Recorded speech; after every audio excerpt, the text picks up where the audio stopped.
Message de Koutoumi. Le transfert de connaissances d'un esprit à un autre est connu sous le nom d'éducation.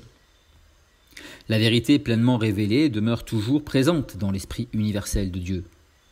Mais l'intelligence individualisée des enfants de Dieu doit se glisser à l'intérieur de ce grand esprit pour incorporer dans sa propre conscience autant de la vérité qu'elle peut absorber et réaliser. Tout être humain plonge dans le puits de la connaissance sa propre coupe de réceptivité et en tire autant de bénéfices qu'il est capable de recevoir. Il s'agit d'une communion spirituelle. L'instructeur est celui dont la coupe s'est approfondie à mesure de ses nombreux voyages au puits et il en partage l'essence débordante avec ceux qui sont encore incapables d'en atteindre le bord cosmique. Même dans les cours élémentaires d'éducation, l'enseignant remplit d'abord sa conscience, puis offre gentiment sa coupe de connaissances au disciple, afin que celui-ci puisse en boire le nectar à petites gorgées, s'enthousiasmer de l'essence qui lui est présentée et revenir à la fontaine de l'instructeur.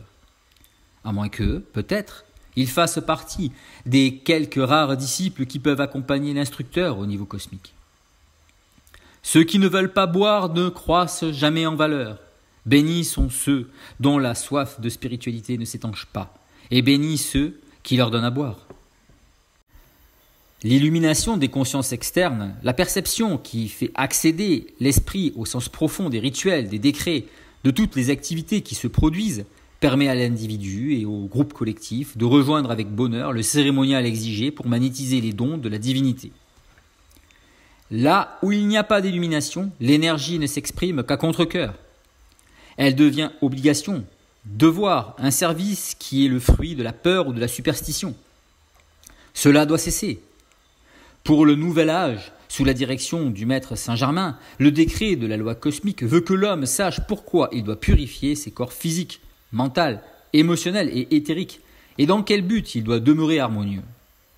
Alors, la coopération de la part des étudiants sera affectueuse.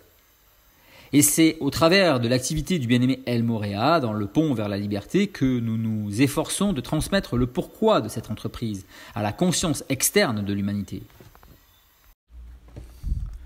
Les audios ne remplacent pas les écrits qui contiennent les radiations et les qualités des maîtres d'amour. Le but étant de faire connaître à des non-étudiants l'enseignement Hayam.